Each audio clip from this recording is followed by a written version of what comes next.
T vlog में आप लोगों का स्वागत है। भाई फर्स्ट मील लेने के बाद मैं आ गया अब लाइब्रेरी करते अपना यूपीएससी वाला टारगेट स्टार्ट। और मेरा हिस्ट्री सब्जेक्ट ख़त्म हो गया तो आज उसमें गवर्नेंस स्टार्ट करेंगे।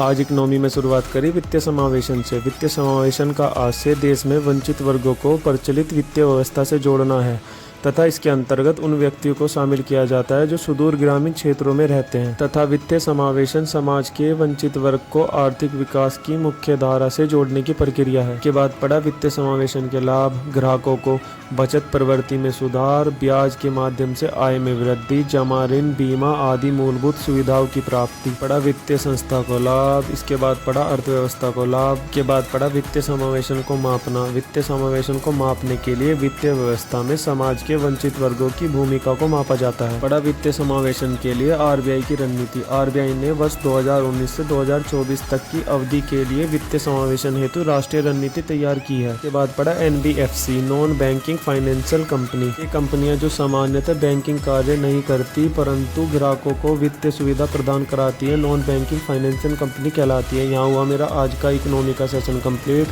करते हैं गवर्नेंस शुरू। शासन का अर्थ। शासन शब्द ग्रीक भाषा कुबेरनाव से लिया गया है जिसका अर्थ संचालन और आगे बढ़ना होता है तथा शासन का संबंध सभी स्तरों पर मामलों पर प्रभावकारी प्रबंध है तथा यह नीति निर्माण एवं क्रियान्वयन की एक प्रक्रिया है। इसके बाद पढ़ा प्रशासन के बारे में। प्रशासन का अर्थ उस क्रिया से है जिसके द्वारा किसी निश्चित संस्थान के द्वारा किसी निश्चित उद्देश्य की प्राप्ति के लिए जो भी कार्य किया जाता है अथवा कराया जाता है उसे प्रशासन कहा जाता है। फिर पढ़ा प्रशासन और शासन में अंतर। इसके बाद पढ़ा नया टॉपिक सुशासन या गुड गवर्नेंस के बारे में। सुशासन, जब सरकार बेहतर तरीके से शासन करे तो इसे अच्छा शासन या गुड गवर्नेंस कहते हैं। यह कोई नई अवधारणा नहीं है बल्कि यह जनसाधारण की सरकार से सामान्य अपेक्षा है। एशिया और प्रांत के लिए संयुक्त राष्ट्र का आर्थिक और सामाजिक आयोग ने सुशासन की 8 प्रमुख विशेषताओं को दर्शाया है जिन्हें हम पढ़ेंगे कल। यहाँ हुआ मेरा गवर्नेंस का सेशन कंप्लीट। करते हैं जियोग्राफी में मैपिंग शुरू।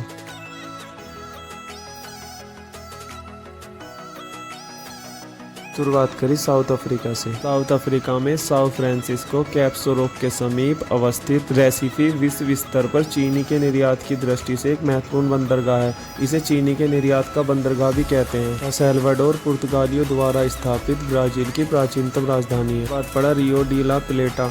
उरुग्वे और अर्जेंटीना की सीमा पर अवस्थित है। रियो डी ला प्लेटा नदी के समान एक ज्वालामुखी क्षेत्र है तथा प्राना नदी दक्षिण अमेरिका की दूसरी सबसे लंबी नदी है। यह नदी ब्राजील और पैराग्वे के मध्य राजनीतिक सीमा बनाती है और अर्जेंटीना में अवस्थित वाल्देस प्रायद्वीप दक्षिण अमेरिका का सबसे नीचा स्थान है। के बाद पड़ी कुछ साउथ अमेरिका की मुख्य नदियाँ।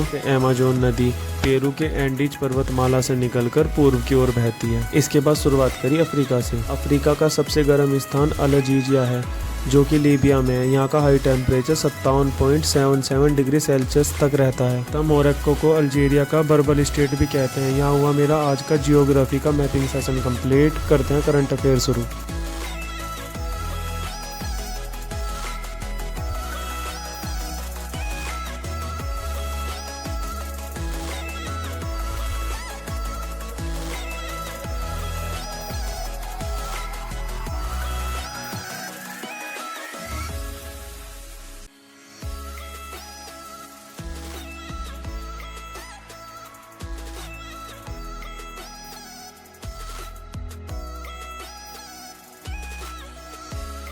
भाई आज का अपना टारगेट हो गया यूपीएससी वाला कंप्लीट 8 घंटे वाला।